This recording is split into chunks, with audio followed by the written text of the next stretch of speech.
Podem até vir pedras rolantes, relâmpagos e polvos gigantes. Pode ser como nunca, pode ser como dantes. Com este amor, venha lá quem for. Corra bem, corra mal. É uma sorte apoiar Portugal. Betclic, patrocinador oficial da seleção.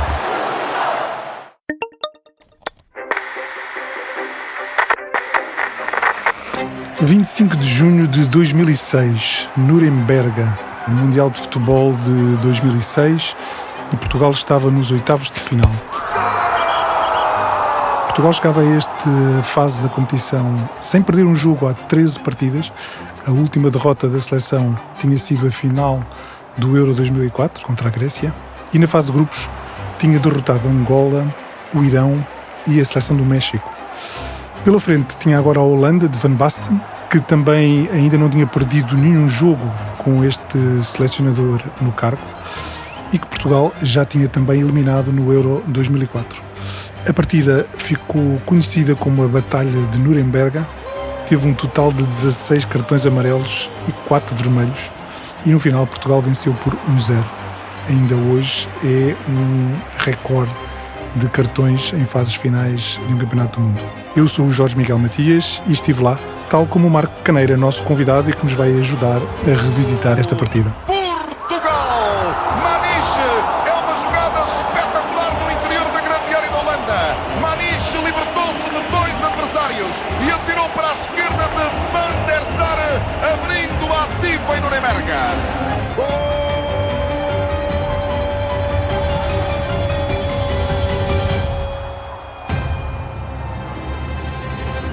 Obrigado por estar connosco, Marco. Que memórias é que tem desse Mundial de Futebol na Alemanha?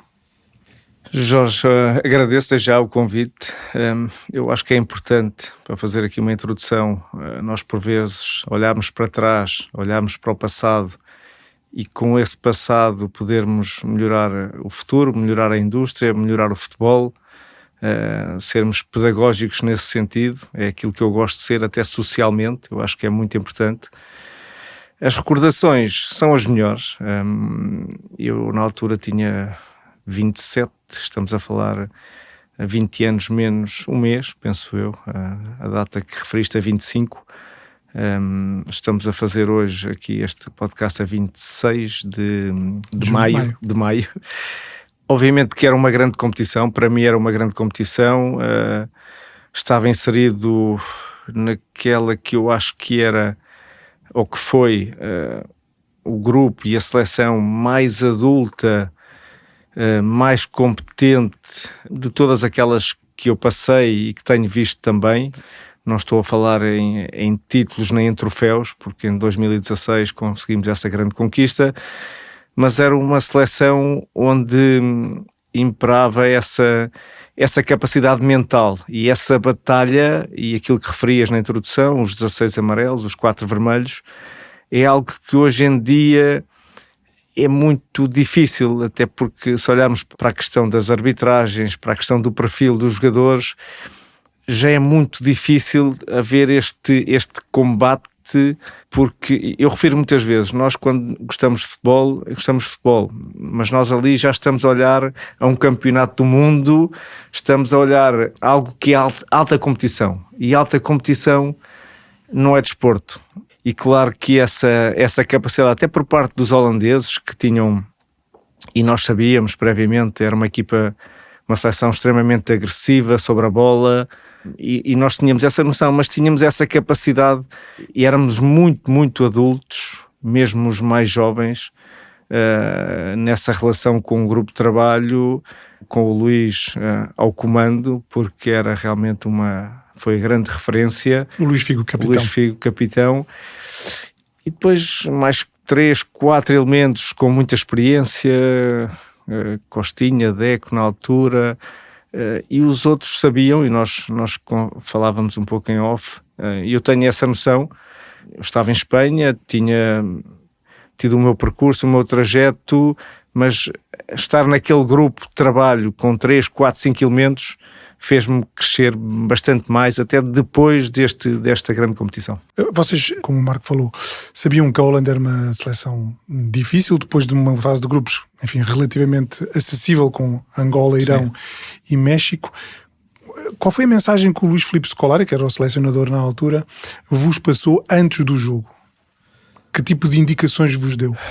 Olha, indicações eram essas indicações de termos a noção que iríamos enfrentar uma seleção com muito talento, com muita qualidade, mas também muito agressiva, que por vezes gostava de jogar no choque, na destabilização dos adversários, mas nós com o Luís Filipe Scolari estávamos sempre um passo à frente na questão mental, porque quando preparava os jogos no balneário, nós não falávamos muito da questão tática. Obviamente tínhamos aquela organização das bolas paradas, a forma como a Holanda ia jogar, mas mentalmente nós estávamos preparados, a tal questão adulta de cada um saber o seu papel e de nós sempre mantermos essa concentração e nunca termos perdido a noção do jogo, mesmo com menos muito precocemente, e acabávamos por ter essa ligação com o Luís Filipe Scolari. Eu acho que era uma ligação muito grande, não era preciso muito discurso. O Scolari chegou a este jogo sem ter perdido ainda qualquer partida numa fase final do Mundial. Sim. Ou seja, isso dava-lhe um peso acrescido quando falava com os jogadores, também os jogadores já com alguma experiência, mas esse pedigree que ele trazia nos Mundiais dava-lhe um peso acrescido. Dava, até porque quando tu tens muita experiência nestas competições, tu consegues, por vezes, olhar o jogo antes que ele aconteça, consegues prever, consegues dentro do próprio jogo perceber as mensagens que ele te dá e tu conseguires passar aos teus atletas, e era isso que era o selecionador, Luís Filipe Scolari. Nós tínhamos essa noção, porque quando trazes essa bagagem, é essa sensibilidade da experiência de momentos vividos, 10 minutos, 12 minutos, 18 minutos, 22 aos 27, como é que está, e perceber como é que as equipas também, se elas têm ou não, naquele caso, receio de atacar, se estão mais defensivas, se querem atacar mais pela direita ou pela esquerda. Hoje em dia é muito mais fácil porque existem muito mais ferramentas e as equipas e as seleções estão muito mais preparadas, mas não havia tanto, mas havia esse tato e essa experiência. A Holanda na altura teve uma baixa considerável porque o Van Nistelrooy, que era o ponta de lança de eleição, digamos assim, não jogou, estava lesionado e acabou mesmo por não entrar nem mesmo na fase mais decisiva da partida. Isso foi um alívio para vocês, apesar de nas alas estar Van Persie e Robben, que eram dois alas muito, muito velozes? Eram muito velozes, mas nós tivemos essa preparação e de perceber que com o Miguel pela direita nós estávamos sempre bem organizados, nós fechávamos sempre por dentro, havia sempre essa compensação de 2 para 1 com o Robben e com o Van Persie, que eram extremamente velozes e tínhamos essa capacidade, o fechar também do médio centro. Nós tínhamos aquele sistema quase de um 4-4-2 mais clássico, 4-1-1 clássico, de fechar os espaços e fechar também o adversário. É o que eu vejo, passado 20 anos houve uma evolução muito grande. Eu já o referi várias vezes, eu continuo a ser muito fã de um 4-4-2 clássico. É preciso ter o perfil, os atletas, e nós tínhamos, nessa seleção nós tínhamos esse perfil. Depois tínhamos alguns elementos que estavam a aparecer com muita capacidade, acabaram depois por demonstrar o caso do Cristiano, que foi esse início. Falaste aí do Costinha, da importância das coberturas também defensivas, mas na frente nós tínhamos, para além do Pauleta, que era o ponta de lança titular, tínhamos Ronaldo, Figo e Deco. Como é que era a relação no balneário do Figo, já num final de carreira, com o Deco, que era, digamos assim, o futebolista de eleição na altura? Falava-se muito ali de algumas, disputa de galos, digamos assim, no balneário. Isso era pacífico, ou seja, havia uma hierarquia estabelecida normal, tranquila? Como é que se processava isso dentro de uma seleção com tantos bons jogadores? Havia, até porque há situações e há assuntos que eu acho que nós devemos voltar sempre àquilo que é a questão da nossa educação e de deixar aquilo que é do balneário para os jogadores, essa relação que existe. Há muitas histórias, muitos assuntos que podem ser contados, há outros que não devem ser contados. Eu entendo que muitos deles, por vezes, acabam por querer contar algumas histórias, mas essa questão da relação dos egos não era uma preocupação para nós. Eu acho que pode existir por parte da comunicação, o que é normal, fazer essa ligação, mas nós tínhamos a noção o que é que cada um dava ao grupo, o que é que cada um tinha, qual era a dimensão de cada atleta, e quando assim os egos são colocados em prol do coletivo, e era o que eu sentia nesse grupo de trabalho. E o líder era o Figo, incontestavelmente. Incontestável. Já começava a aparecer claramente Cristiano Ronaldo. Como é que era ele, ou seja, como é que era ele no balneário? Ainda era um jovem, enfim, já se tinha afirmado internacionalmente, mas estava a começar. Como é que ele funcionava no balneário, com figuras como o Figo? Não, era alguém que estava já a começar e percebia-se que ia ser aquilo que conseguiu atingir, mas a relação era natural. Eu acho que o Luís, o Deco, os mais velhos também já sabiam o que é que estava ali, obviamente que estava a crescer e o que é que se iria tornar, mas era uma relação muito básica, muito natural, não havia separações, não havia nada. Eu acho que ele estava com o próprio ego da sua juventude na altura, começava a afirmar-se pela sua qualidade, e isso, a porta esteve sempre aberta. E o Scolari, relativamente ao Cristiano Ronaldo, era o menino de ouro dele, claramente. Era porque ele sabia, com toda essa experiência, ele sabia o que é que tinha em mãos, ele sabia o que é que ele representava para a seleção no presente, o que é que ele representava para o Luís Filipe Scolari no presente e o que é que iria representar no futuro, porque quando tu és selecionador, colocando na posição do Mr. Scolari, tens Cristiano na tua frente, que está a evoluir, sentes que fazes parte ou vais fazer parte de algo histórico, e foi isso que ele fez parte de algo histórico, estar com o Cristiano e por vezes dar-lhe algumas indicações quase de pai para filho na altura, que eram normais e naturais. Focando-nos agora um bocadinho mais no jogo e precisamente com o Ronaldo. As hostilidades, digamos assim, começam logo ao minuto 2, com uma entrada sobre o Cristiano Ronaldo, que valeu um cartão amarelo, e depois aos 8 minutos há aquela entrada do Boulahrouz sobre o Ronaldo, que o deixa estendido, quase KO. Ele necessita de uma intervenção médica, de uma ajuda médica. Vocês, naquele momento, naquele instante, aperceberam-se logo de que podia haver ali alguma gravidade na lesão do Ronaldo, ou pensavam, ele vai se recompor, até porque é um rapaz novo? Não, nós sabíamos até porque temos a noção, e não à partida foi logo o cartão amarelo nesse primeiro lance. Tínhamos a noção, até pela experiência que eu te dizia, nós, campeonatos do mundo, campeonatos da Europa, Liga dos Campeões, é algo que eu partilho, já partilhei, todos os meus colegas sabem disto. Os primeiros lances com alguma agressividade sobre a bola, com essa contundência, à partida os árbitros não querem começar a mostrar cartões amarelos, ao segundo minuto, ao terceiro e ao quarto. E foi aí que começou. Eu acho que a seleção holandesa estava a pensar um pouco nisso também, queria ser contundente, agressiva nos primeiros 5, 10 minutos e que não ia haver cartões, e depois descontrolou-se tudo um pouco aquilo que foi os duelos. O Caneiras estava no banco, ficou no banco, aliás, nessa partida. O Henrique Jones, que era o médico da seleção, lembra-se dele quando regressou ao banco, depois de ter assistido o Ronaldo, lembra-se dele ter comentado alguma coisa com o Scolari, da gravidade da lesão? Não nos lembramos, até porque estávamos todos ali já alterados, obviamente, com essa entrada tão agressiva.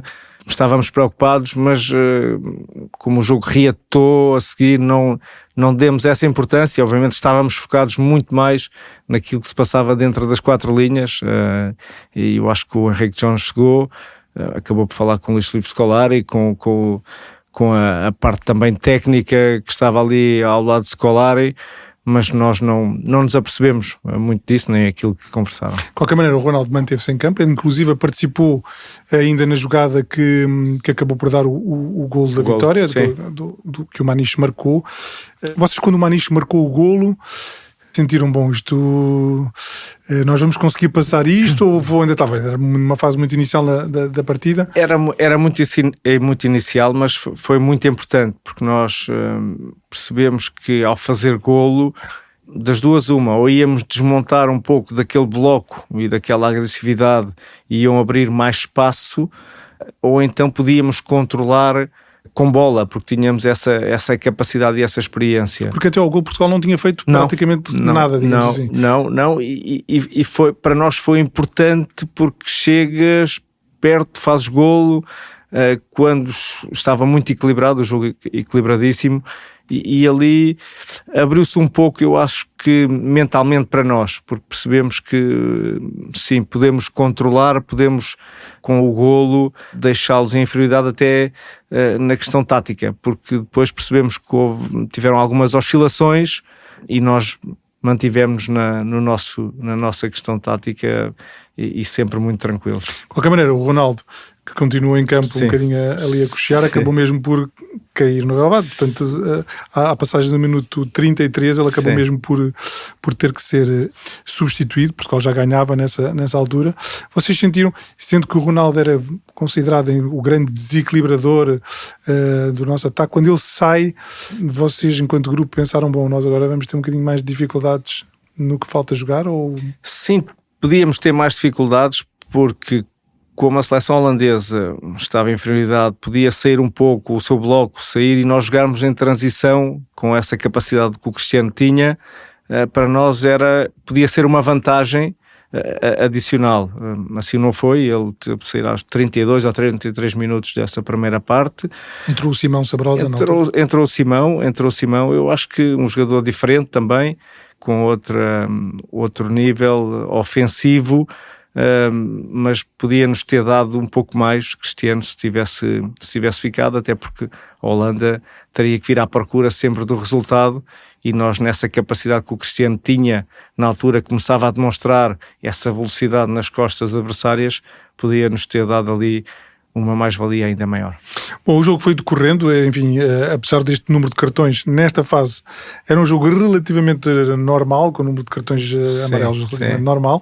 Portugal também não passou assim grandes sustos, até que já muito perto do intervalo há um lance perigoso na área portuguesa em que o Nuno Valente, aí é a vez dele, entra a matar, digamos assim, sobre o Robben, com uma entrada com um pé ao peito do Robben.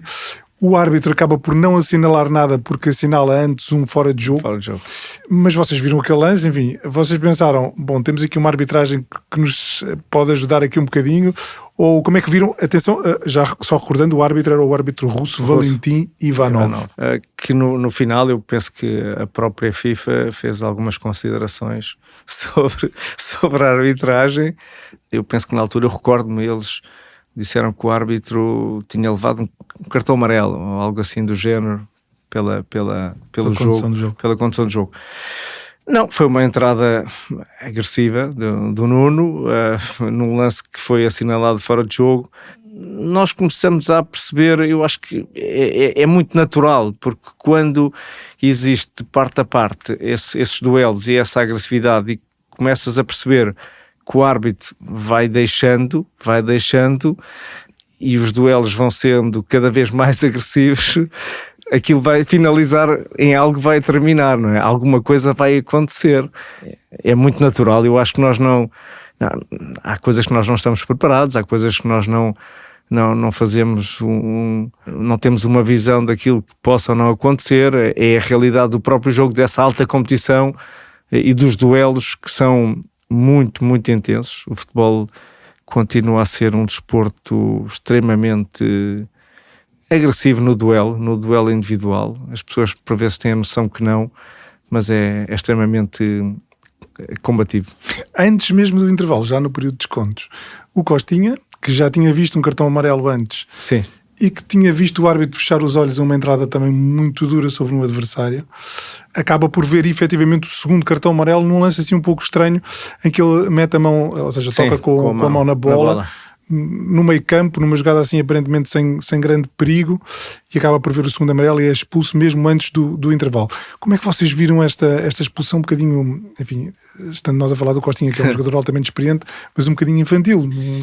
Às vezes não é infantil, às vezes é a questão do lance, da própria reação, e também eu acho que o árbitro, ele próprio já estava pressionado, até porque a pressão era grande de um lado e do outro, as faltas eram sucessivas, eram muito agressivas, como já referimos, e é um lance que não tem grande importância, e que o árbitro, eu acho que o árbitro já estava um bocadinho saturado e ali acaba por mostrar o segundo cartão amarelo e a consequente expulsão do Costinha. Na altura o comentador do jogo já dizia que era mais fácil dizer os jogadores que não estavam amarelados do que propriamente aqueles que estavam amarelados. De qualquer maneira, a partida vai para o intervalo, e o Caneira ali um bocadinho em off, estávamos também a conversar, disse que se lembrava um pouco mais do balneário, digamos assim.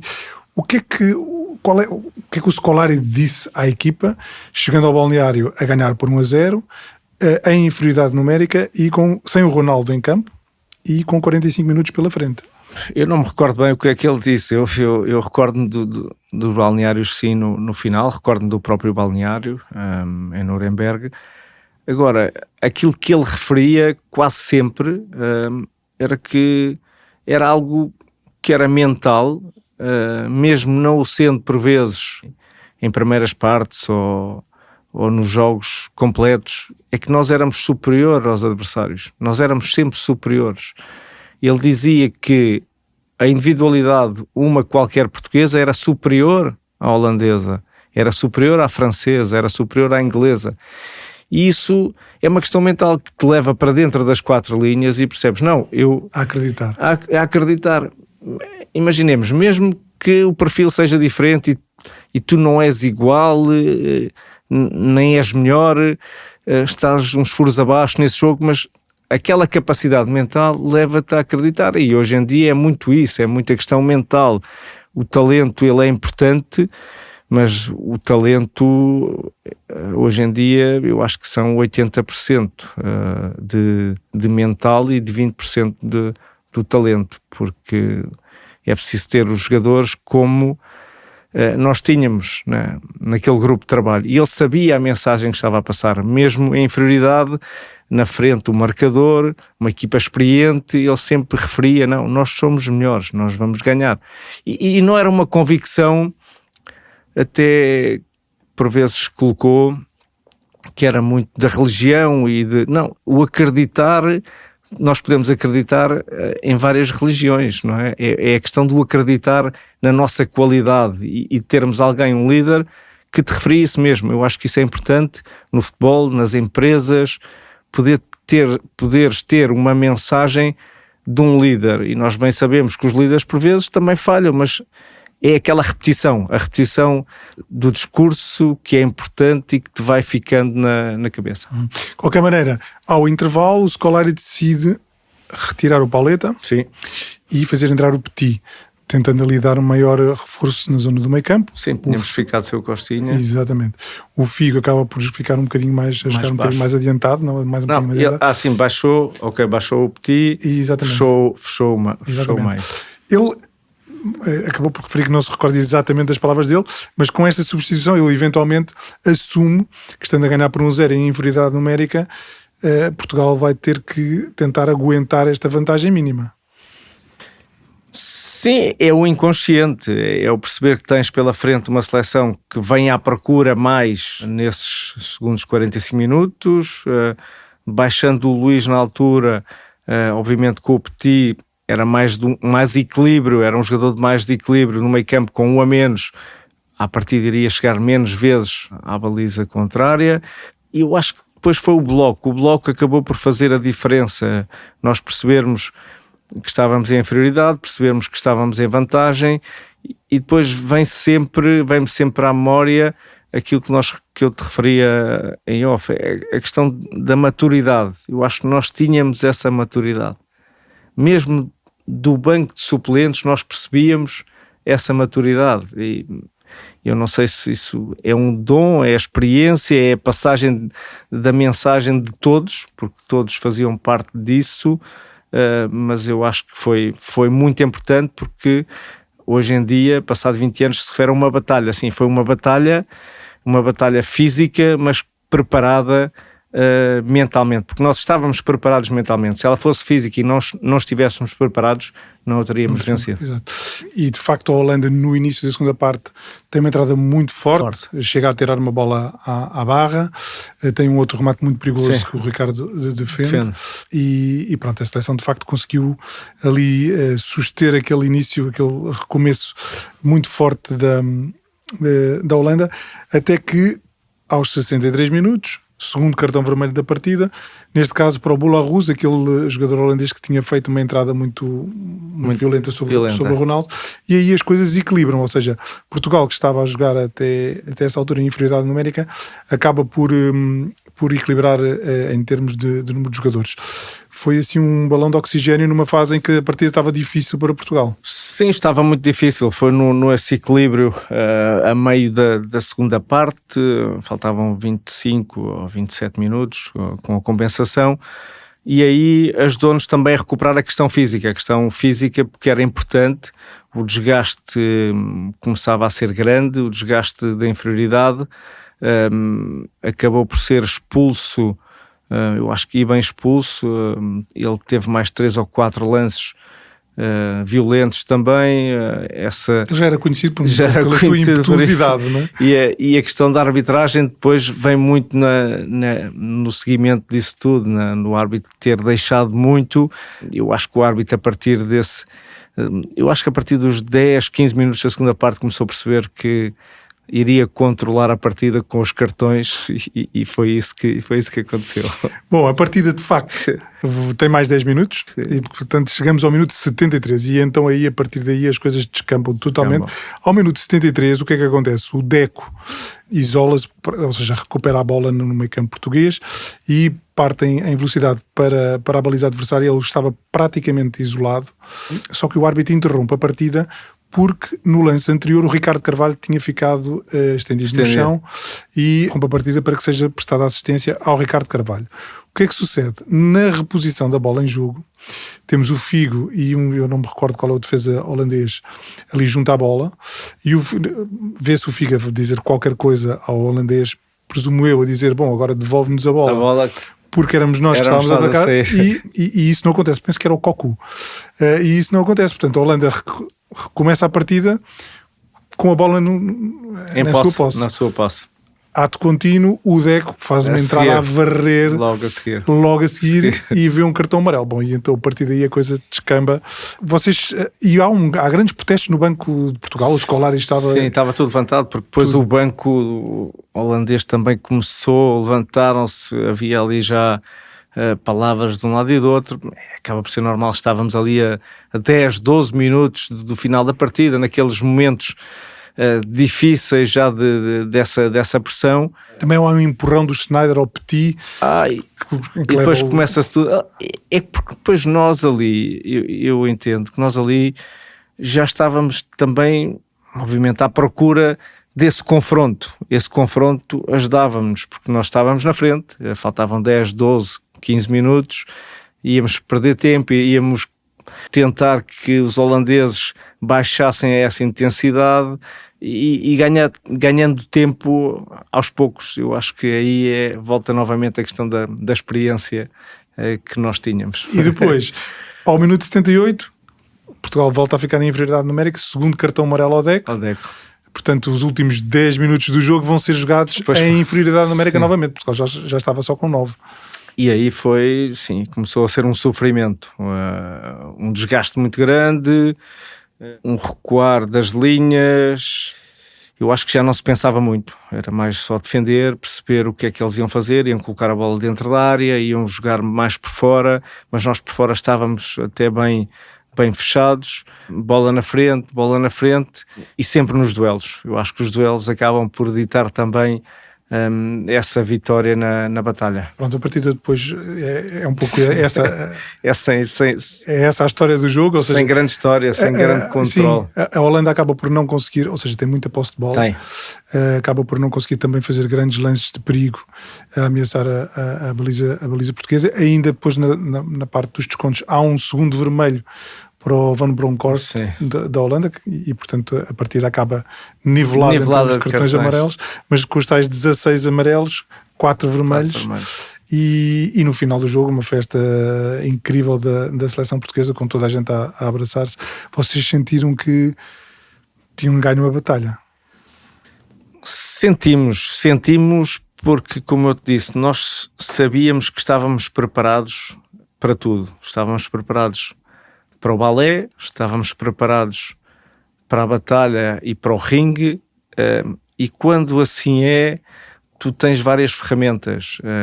Os intervenientes, nós tínhamos qualidade e sabíamos jogar em vários campos. A experiência, a luta, a qualidade, a questão mental, e isso, juntando tudo, claramente que foi um final feliz. Eu acho que todos nós saímos com essa sensação que éramos uma equipa ainda mais unida, ainda mais forte e mais competente depois deste jogo frente à Holanda. Alguma memória depois do jogo, no balneário, de alguma palavra do Scolari, do próprio Figo? Sim, não havia, não me recordo, não havia grandes discursos. Recordo-me que estávamos no balneário, ele era muito grande, esse balneário, haviam vários tanques de água fria, de gelo, e de estarmos a festejar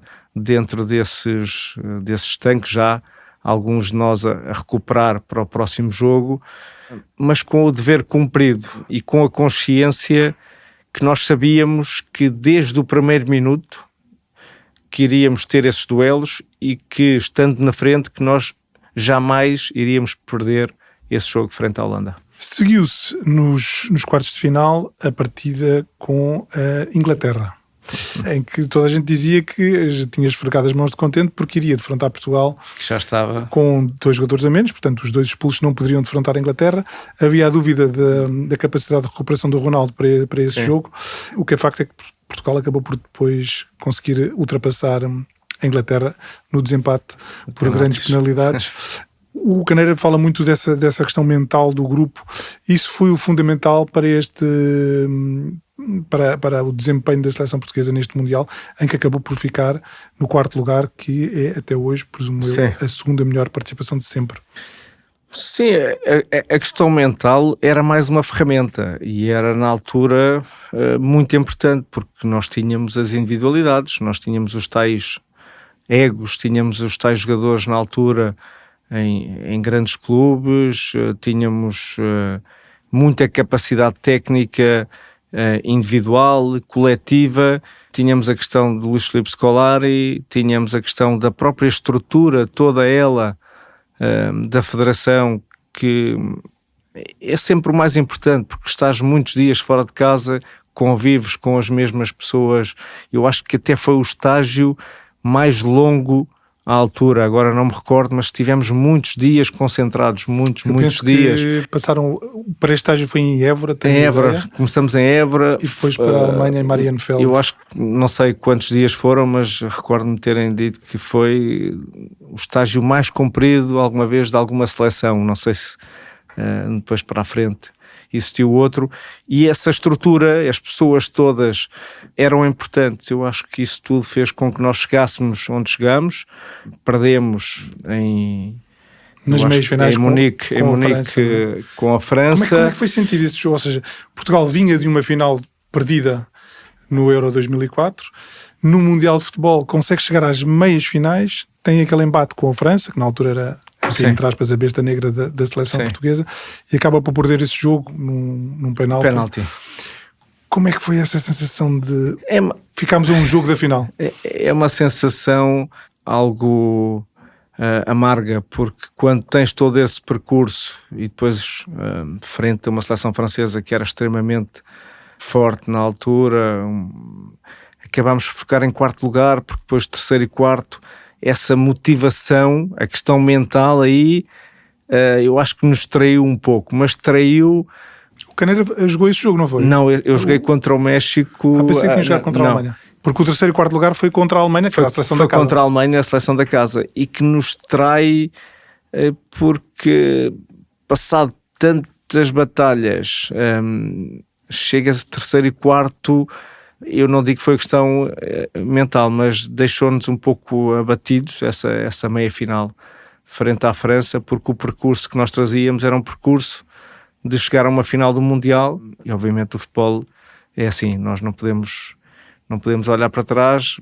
Por vezes fala sempre ter sorte ou não ter, a sorte faz parte daquilo que é a nossa capacidade dentro das quatro linhas, mas eu acho que estivemos muito, muito próximos de atingir essa final do Mundial, mas foi um grande percurso, um percurso de orgulho para Portugal. Marco, muito obrigado. Obrigado pela troca de experiências dessa batalha. Muito obrigado. Obrigado.